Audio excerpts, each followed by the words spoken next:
8 माह हो गए हैं, तो कोई खुशखबरी थी? इनका एक बच्चा था, तकरीबन 9-10 साल का है। वो गैप आ गया ना, तो वो मेडिकल इश्यूज होती हैं जब इतना गैप आ जाए। तलाक अव्वल का नोटिस चल रहा है सोशल मीडिया पे, इसमें कितनी सच्चाई है? आपने वाकई जो है वो तलाक भेज दी है? अगर ये सोशल मीडिया पर ना आए तो ये रिश्ता खुश असलूबी के साथ जो है वो अगले 50 साल भी चल सकता है। जब भी पहल हुई है वो डॉक्टर साहिबा की तरफ से हुई है, क्या समझते हैं कि ये डॉक्टर साहिबा की तरफ से कोई स्टंट है या वो सुर्खियों में रहना चाहती है? पिछले हस्बैंड के साथ भी यही कुछ किया गया था। क्या कुछ किया? जो इल्जामात मेरे पे लग रहे हैं वही उस पे लगे थे और वो हार्ट अटैक से मर गया था।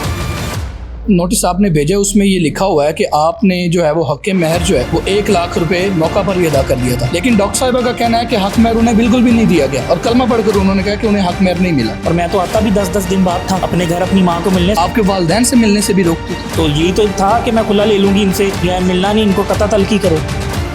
इनकी बहन का देख लें, 3 हस्बैंड, तीनों में से एक बच्चा। तो तीनों के साथ उनकी अलहदगी हो चुकी है? हाँ जी। अस्सलाम वालेकुम नाज़रीन इकराम, मैं हूं यासिन दुरानी और आप देख रहे हैं मेट्रो 53। नाज़रीन इकराम, सोशल मीडिया इन्फ्लुएंसर मारूफ एंकर डॉक्टर नबीहा अली खान और यंग मीडिया एसोसिएशन के सदर जनाब हारिस खोखर साहब की आपसी तलाक का मामला सोशल मीडिया पर बड़ा जो है वो गर्दिश कर रहा है। तलाक अव्वल का एक नोटिस आता है और वो नोटिस जो है वो जंगल में आग की तरह फैल जाता है। सारे हकाइक जानेंगे, हारिस खोखर साहब हमारे साथ मौजूद हैं। अस्सलाम वालेकुम भाई। वालेकुम सलाम। कैसे मिजाज हैं? अल्हम्दुलिल्लाह। हारिस भाई, सबसे पहले ये बताइए कि ये जो तलाक अव्वल का नोटिस चल रहा है सोशल मीडिया पे, तो क्या ये इसमें कितनी सच्चाई है? आपने वाकई जो है वो तलाक भेज दी है? देखें, खुला वो बंदा लेता है कि जिस मर्द के साथ जो है वो औरत तकरार कर रही हो और उसको कह रही हो कि मुझे तलाक दो और वो ना दे रहा हो। इन्होंने खुला दी। अगर मुझे ऐसा लगा कि भाई ये खुला ले रही हैं, ये इतनी तंग है, तो मैंने तलाक दे दी, तो ये पहले कह देती। लेकिन ये एक स्टंट, एक विक्टिम कार्ड प्ले करना, एक औरत कार्ड प्ले करना, मजलूम साबित होना, ये तो हारिस भाई, मुझ समेत पूरे पाकिस्तान के जो है लोगों के दिलों में और अजहान में, उनके जहनों में ये सवाल है कि ये कोई सोशल मीडिया पर जो है वो शोहरत लेने का या सुर्खियों में दोबारा से वापस आने का कोई स्टंट तो नहीं है? अच्छा, ये देखें, ये शोहरत लेने का और पैसे कमाने का, हाँ, ये मेरा चैनल है यूट्यूब। ठीक है। पिछले 28 दिन की इनकम है $11, ठीक है, और इसके पूरे साल की इनकम होगी मेरे ख्याल से $200। बस आपका चैनल हो या 100 चैनल और हो, सब मोनिटाइज हैं, सब पैसे कमा रहे हैं। कम से कम $1500 या $4000 तो कमाते होंगे, $5000 तो कमाते होंगे। मेरा ये पेशा, इस पेशे में ये एक बड़ा जो है पैगम्बराना पेशा। मैं इस पेशे में पैसा कमाना नहीं आया, मैं इस पेशे में सर्व करने आया हूँ, मजलूम की आवाज़ बनने आया हूँ। मैं इस पेशे में इसलिए आया हूँ कि मैं जो है वो पाकिस्तान में, मुल्क पाकिस्तान में उन लूप होल्स को जो है वो बंद कर सकूं जहाँ से करप्शन होती है, ठीक है, बेज़ाब्तियों को सामने लेके आ सकूं, जुल्म के निज़ाम को ख़त्म करवा सकूं, जालिम को सज़ा दिलवा सकूं, मज़लूम को इंसाफ दिलवा सकूं। मैं ये डॉलर्स कमाने नहीं आया, मजबूरी में यार आना पड़ता है। जब वो वहाँ से आती हैं तो फिर वो इल्ज़ामात लगाती हैं, उनकी तरदीद करना और जो है उनकी जो है उन इल्ज़ामात को मुस्तरद करने के लिए फिर मुझे जवाब तो देना पड़ेगा। अच्छा हारिस भाई, हमने ये देखा है कि जब भी पहल हुई है वो डॉक्टर साहिबा की तरफ से हुई है, तो आप फिर आकर उस पर जो है वो इल्ज़ामात को मुस्तरद करने के लिए अपना जो है वो मौक़िफ़ देते हैं। सो आप क्या समझते हैं कि ये डॉक्टर साहिबा की तरफ से कोई स्टंट है या वो सुर्खियों में रहना चाहती हैं, या उनके पेज के मुतल्लिक़ बताइए। यार, अब दिलों के हाल तो अल्लाह जानता है, लेकिन मेरे ख्याल से उनको कोई इशू है, ठीक है, और मेंटली कुछ होगा इशू। अच्छा, ठीक है, वो तो ये है कि कोई डॉक्टर ही बेहतर बता सकता है। साइकोलॉजिस्ट हैं, पूरे जो है वो मुल्क को सर्विसेज देती हैं, साइकोलॉजिस्ट हैं, और साइकोलॉजिस्ट तो लोगों के जो है वो मेंटल इश्यूज को ठीक करते हैं।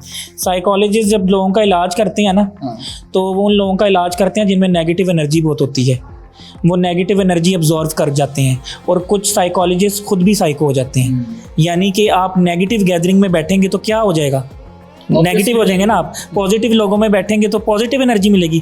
तो साइकोलॉजी के पास इंतहा के नेगेटिव लोग आते हैं, बाइपोलर आते हैं, नार्सिसिस्ट आते हैं, गैस लाइटर आते हैं, शिज़ोफ्रेनिया के मरीज़ आते हैं। तो उनको देख देख के इन पे असर पड़ता है, एनर्जीज जो है वो ट्रांसफ़र होती हैं। तो इनको मेरे ख्याल से इसका देखना चाहिए कि अगर ये मामला ऐसे हैं, क्योंकि ये अपनी दुश्मन खुद है, इनका कोई दुश्मन नहीं है। 8 माह हो गए हैं आपको शादी के बंधन में बंधे। सो आप क्या समझते हैं कि इस रिश्ते को ख़त्म करने में जो सबसे बड़ी वजह है वो क्या है? Social media. अगर ये सोशल मीडिया पर ना आए तो ये रिश्ता खुश असलूबी के साथ जो है वो अगले 50 साल भी चल सकता है, बच्चे भी हो सकते हैं, हैप्पी फैमिली बन सकती है। लेकिन सोशल मीडिया, डॉक्टर साहिबा का जो तलाक के नोटिस के बाद पहला इंटरव्यू है उसमें उन्होंने क्लेम किया है कि आपके जो है वो दीगर लड़कियों के साथ चक्कर थे, आपके 4 व्हाट्सएप थे, आप इतना जो है वो इनसिक्योर थे कि आप अपना फ़ोन अपने जो है वो बिस्तर के सराहने रख कर सोते थे। सो ये बताइए कि क्या वाकई इन इल्ज़ामात में कुछ सच्चाई है या ऐसा नहीं है? भाई मैं हल्फन कहता हूँ कि मैं जिस साइड पे सोता था ना उस साइड पे मोबाइल नहीं रखता था, ये जिस साइड पे सोती थी मेरे मोबाइल उधर रखती थी।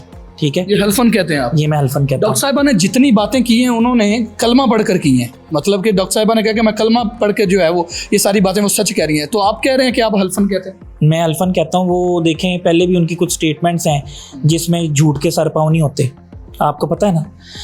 झूठ के एक ना एक दिन जो है ना झूठ ने बेनकाब होना होता है, और बंदा इल्ज़ामात लगा के या झूठ बोल के अगले को फंसा नहीं सकता। ऊपर जो रब की ज़ात बैठी है ना उसकी पकड़ बड़ी सख्त है। वतुइज़्ज़ु मंतशा वतुज़िल्लु मंतशा, जब तक वो नहीं चाहेगा ना कुछ भी नहीं हो सकता। ये जितना मर्जी नैरेटिव बिल्ड कर लें, बयानियाँ बना लें, ठीक है, कि इन्होंने मुझे रुस्वा करना है, जब तक अल्लाह लोगों के दिलों में नहीं ना ये डालेगा कि हारिस इज़ राइट, तो लोग मुझे राइट नहीं समझेंगे, चाहे मैं जितनी मर्जी बढ़ के मार लूँ। जब तक अल्लाह ये लोगों के दिल में नहीं डालेगा कि नबिया इज़ राइट, लोग साइड नहीं लेंगे उसके। ये अल्लाह ने लोगों के दिलों में डालना है, तो उससे रजू करें, गलत बात ना करें। गलत बातों में आप फंस जाते हैं, उसके प्रूफ देने पड़ते हैं, एविडेंस लाने पड़ते हैं। और दूसरा जो है वो इनकी माशाल्लाह जर्नलिस्ट हैं, इतनी अप्रोच है, CDR क्यों नहीं निकलवाती? CDR निकलवा के उन लड़कियों के नंबर ज़रा नामों के साथ लिखें, उनके लगाएं और उस पर जो है वो मुझे एक्सपोज कर दे। वो कहती हैं कि बाकायदा किसी लड़की के साथ इनका रिलेशन था, तो उसको सामने क्यों नहीं ला रही? सामने क्यों नहीं ला रही? बरसात में डड्डू निकलते हैं, निकलते हैं। इस वक्त ये कंडीशन है कि अवाम फेम की भूखी है। अगर कोई लड़की होती ना तो वो फेम लेने के लिए खुद आ जाती। आती कि ना आती? बिल्कुल आती कि ना आती कि मैं बोलूँ कि मैं हूँ जी, इसकी सबूत लाती, ठीक है, और वो फेमस हो जाती। लेकिन कुछ है ही नहीं ऐसा। बात यह है कि पिछले हस्बैंड के साथ भी यही कुछ किया गया था। क्या कुछ किया गया? जो इल्ज़ामात मेरे पे लग रहे हैं वही उस पे लगे थे, और वो हार्ट अटैक से मर गया था। ज़रा पीछे जाए ना, एक पेशेंट की हिस्ट्री होती है, एक केस की हिस्ट्री होती है ना। बिल्कुल।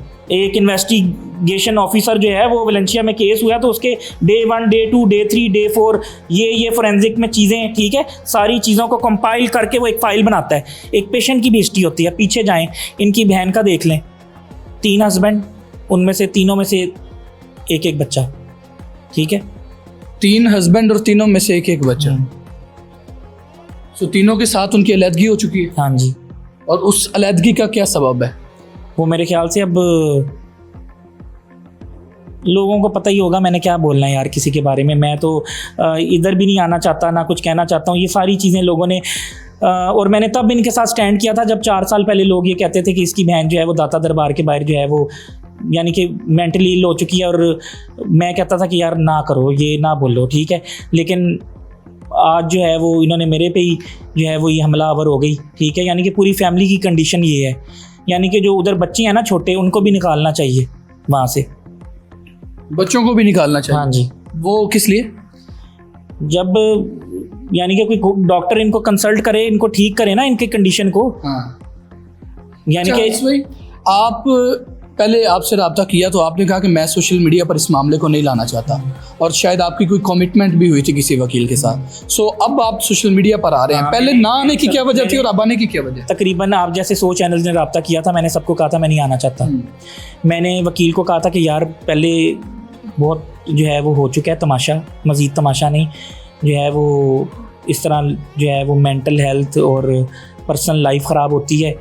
तो प्लीज़ जो है वो आपने जो करना है, तलाक चाहिए हम दे देते हैं, खुला चाहिए आप ले लें, ठीक है, लेकिन इसको ना लाएं। उसने कहा ओके कमिटमेंट है, नहीं होगा। और मैंने सबको मना कर दिया। मैंने कहा कि नहीं यार, देखिए बीवी है, इज़्ज़त है, लेकिन अब वो खुद जो है वो हस्बैंड की किरदार पे और इज़्ज़त पर जब हमला करेगी तो फिर मैंने अपना दिफा तो करना है ना। फिर मुझे आना पड़ा जब वो उधर से पॉडकास्ट दे रही हैं। तो आखिरी मुलाकात डॉक्टर साहिबा से कब हुई? जुम्मे को ही निकला था मैं वहाँ से, उनके घर से। और नोटिस आपको कब मौसूल हुआ? हफ्ते को जाके ये साइन कर रही थी जो इन्होंने वीडियो लगाई है, और पीर को आपको वो नोटिस मिल गया। हाँ। उसके बाद आपका पहला रद्द अमल क्या था? मैंने भी तलाक का नोटिस भेज दिया। मैंने कहा कि आप तंग हैं तो एक दफ़ा कहती, यानी कि इनके आज तक बड़े ही नहीं है कोई, घर में कोई बड़ा ही नहीं है, ना कोई चाचा, ना कोई ताया, ना कोई फुप्पो, ना कोई खाला। शादी में भी कोई नहीं आया। शादी में 1000 बंदा था, 1000 प्लस सारा मेरा जानने वाला, मेरे दोस्त, अजीज़ो कारीब, रिश्तेदार, इनकी तरफ से सिर्फ इनके 2 भाई थे। हालांकि वो वलीमा नहीं था, वो शलीमा था, बारात प्लस वलीमा। अच्छा हारिस भाई, जो नोटिस आपने भेजा है उसमें ये लिखा हुआ है कि आपने जो है वो हक़ महर जो है वो 1 लाख रुपए मौका पर ही अदा कर दिया था, लेकिन डॉक्टर साहिबा का कहना है कि हक़ महर उन्हें बिल्कुल भी नहीं दिया गया और कलमा पढ़कर उन्होंने कहा कि उन्हें हक़ महर नहीं मिला। कलमा तो वो बड़ी चीज़ों में पढ़ रही हैं, कलमा तो बड़ी चीज़ों में पढ़ रही हैं। वो तो ये भी कहती थी कि मर्द औरत को गाली दे तो वो मोहब्बत और प्यार की निशानी होती है। इनकी स्टेटमेंट है ना, यानी कि माशरे को बिगाड़ कर अब खुद जो है, और खुद भी झूठे इल्ज़ाम, यानी कि जिसने नहीं भी दी उस पे इल्ज़ाम है, और खुद कहती थी कि परेशान क्यों होती हो। यानी कि इधर सारी माओं बहनों बेटियों को गालियां पढ़नी शुरू हो जाएं। ये कहाँ की तमीज़ है भाई कि गालियां दो, ये मोहब्बत होती है। तो हक़ महर आपने दिया या नहीं? क्यों नहीं दिया? मौका पर दिया। मौके पर यानी कि घर आके। ठीक है, तो आपने अदा कर दिया। अच्छा हारिस भाई, आपका मुख्तलिफ इंटरव्यूज़ में ये भी बयान सामने आया कि आपके वालिदैन इस रिश्ते से खुश नहीं थे। सो इस मुतल्लक बताइए। यार, जब उनका बेटा मेंटली टॉर्चर हो रहा हो और वो जब इस घर में आई है, उसने इसको जहन्नुम बना दी है। नहीं, शादी से पहले भी खुश नहीं थे। जन्नत किसके साथ? इसके साथ जो है वो आपका डॉक्टर साहिबा के साथ शादी होने में वो आपके वालिदैन जो है वो खुश नहीं थे।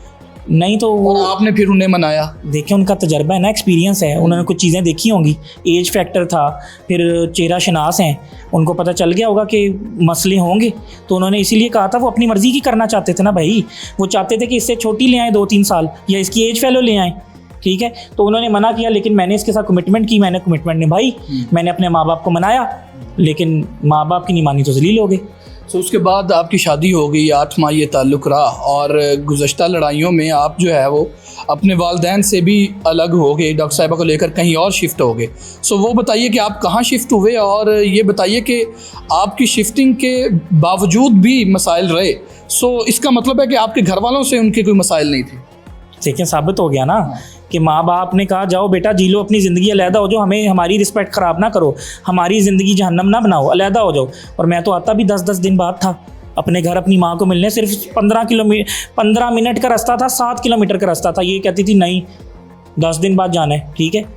हालांकि माँ को तो रोज़ भी मिल लो तो क्या है भाई, रोज़ आपको आपके वालिदैन से मिलने से भी रोकती थी। तो यही तो था कि मैं खुला ले लूँगी इनसे, जो है मिलना नहीं, इनको कता तलकी करो। ये क्या वजह थी? वो समझती थी कि शायद माँ बाप मुझे इससे छीन लेंगे। एक ज़हन में शक और वहम का इलाज नहीं है, कोई भी हकीम लुकमान कहते थे। अच्छा हारिस भाई, ये बताइए कि अब जो है वो आपका अगला लाइहा अमल क्या होगा? क्या मामला अगर बड़े इसमें पड़ते हैं तो ये सुलह की जानिब जाएगा, या ये खुदा ना खास्ता ये मामला वाइंड अप हो जाएगा? नहीं, मेरे ख्याल से अब वाइंड अप हो जाना चाहिए इस मामले को, क्योंकि अब कोई गुंजाइश नहीं बची। हारिस भाई, अल्लाह ताला को हलाल कामों में से जो सबसे नापसंद काम है वो तलाक है। सो आप नहीं सोचते कि फिर भी एतदाल जो है वो आपको करना चाहिए? भाई, जिस औरत ने, मैंने कुछ किया नहीं, इतने इल्ज़ामात लगा दिए हैं, कल को जो है वो मैं इसके साथ रहूं तो ये तो मेरा जो है वो उजाड़ा कर देगी, और मुझे क्या पता कुछ मिला के खिला दे है। मैं तो अब ट्रस्ट नहीं करूँगा।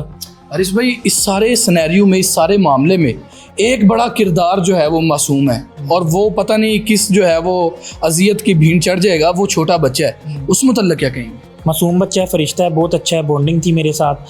रोज़ हम खाना खाने निकलते थे, डेली 3-4 घंटे बैठते थे फूड स्ट्रीट में, वॉक शॉप भी करते थे। बड़ा स्ट्रॉन्ग हो गया, अब तो बड़ा एनर्जेटिक हो गया है, कॉन्फिडेंस आ गया है, और बड़ा अच्छा फील करता था वो। मेरी भी उसके साथ बॉन्डिंग थी। वो इन जैसा नहीं है, क्योंकि वो खून है किसी और का। वो डिफरेंट है, वो इन जैसा नहीं है। उसका IQ लेवल बहुत अच्छा है, इंटेलिजेंट बच्चा है, और उसके फ्यूचर के लिए मैं दुआ गो हूँ, अल्लाह उसको सलामत रखे और तरक्की दे, और जो है वो बुरे लोगों के शर से बचाए।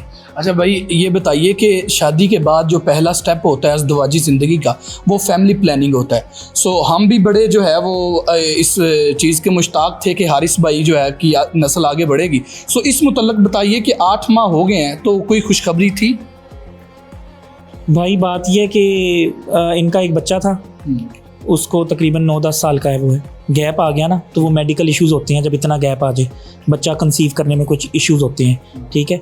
तो वो मेडिकल हेल्थ एक्सपर्ट से ये कंसल्ट कर रही थी, वही बेहतर बता सकते हैं। तो अभी मेडिकली जो है वो ये इशू था डॉक्टर साहबा की तरफ से? यानी कि इशू 100% तो नहीं कह सकते, लेकिन इतने गैप के बाद मामूली तौर पर हो जाता है कुछ, लेकिन वो सॉल्व भी हो जाता है।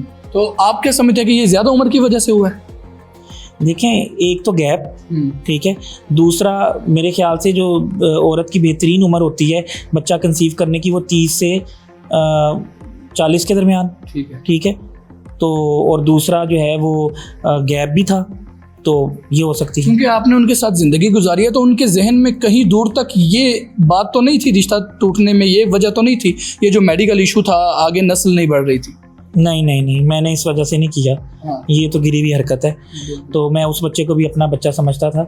तो बात सिर्फ मेंटल टॉर्चर की है और इल्ज़ामात की है और विक्टिम कार्ड की है, औरत कार्ड की है और कंट्रोल करने की है कि ये मेरे वश में हो जाए। अच्छा, सो आखिरी सवाल मेरा ये है कि आप बताइए कि आपकी अगर खुदा ना खास्ता अल्लाह ना करे, हम तो यही चाहेंगे कि आपकी ज़िंदगी, आपका घर जो है वो बस जाए, लेकिन अगर ये मामला वाइंड अप होता है तो आप फिर दोबारा शादी करेंगे?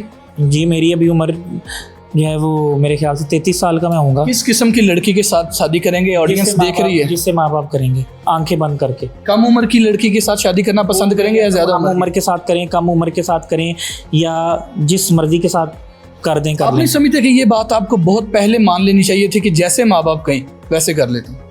देखें, ताबेदार तो हम माँ बाप के थे, आज भी माँ बाप को हमने नहीं छोड़ा, ठीक है, और उनके जो हकूक़ थे वो पूरे कर रहे थे। तो बात यह है कि माँ बाप को मनाया था, माँ बाप शादी में शामिल हुए थे, यानी कि माँ बाप से ख़िलाफ़ जाके नहीं की थी, नहीं मानते थे वो अलग बात है, लेकिन मैंने तो मनाया था ना। तो लेकिन ये है कि माँ बाप की बात माननी चाहिए, ये मेरा नौजवानों को पैगाम है। आंखें आपकी जो है वो बिल्कुल लाल हैं और आपकी कंडीशन भी जो है वो बड़ी नाजुक है। सो ये बताइए कि इन्वेस्टिगेटिव जर्नलिज़म और खोखर फैमिली और उसके बाद आपकी पर्सनैलिटी भी दबंग और उसके बाद दोस्तों में भी रोब दबदबा, सो इस सब के बावजूद सोशल मीडिया पर इस तरह जो है वो लोग ट्रोलिंग भी करते हैं, बातें भी करते हैं, तो ये सारा फेस करना कितना मुश्किल? बहादुर हैं, दिलेर हैं, जिगरा रखते हैं तो फेस कर रहे हैं ना, और गलत नहीं है इसलिए फेस कर रहे हैं। अगर गलत होते तो फिर शायद फेस ना कर पाते, लेकिन ज़मीर मुतमईन है कि गलत नहीं है, अल्हम्दुलिल्लाह, अल्लाह को जान देनी है, ठीक है, नामा माल पड़ा है हमारा और हमने कभी कोई गलत काम नहीं किया, और माँ बाप ने अल्हम्दुलिल्लाह अच्छी तरबियत की, अच्छी आला तालीम दिलवाई है। और मैं इसीलिए चाहता हूँ ये मामला वाइंड अप हो, ताकि ये सोशल मीडिया पे और अपना कुछ और है, लीडरशिप वाला है और परे पंचायत वाले बंदे हैं हम डेरेदार, तो ये सारा काम जो है ना ये समझ नहीं आता। हरीश भाई, ये बताइए कि ये आपके वालिदैन अब इस मुतल्लक क्या कहते हैं? कुछ नहीं, वो कहते हैं कि जान छुट्टी तो लाखों पाए। हाँ, माँ बाप को तो अपने हर बच्चे से प्यार होता है ना, बिल्कुल, तो वो यही कहते हैं। सो उनका आप ये कहना नहीं है कि आप दोबारा जो है वो इज़्दिवाजी ज़िंदगी में या सुलह कर लें, या कुछ बड़े उनकी तरफ से या पहले जैसे लोगों ने सुलह कर, कहें या ना कहें, मेरा अपना दिमाग कहता है कि अभी कुछ किया नहीं तो इतने इल्ज़ामात है, तो बाद में ये मेरे साथ क्या करेगी। बिल्कुल। चलिए नाज़रीन कराम, ये सारी सूरत हाल थी, और आपकी इस मुतल्लक क्या राय है कमेंट सेक्शन में लाजमी इज़हार करें। और इसी के साथ अपने मेज़बान यासीन दुरानी को इजाज़त दीजिए। मुलाकात होती है एक और नई वीडियो में, तब तक के लिए अल्लाह हाफ़िज़।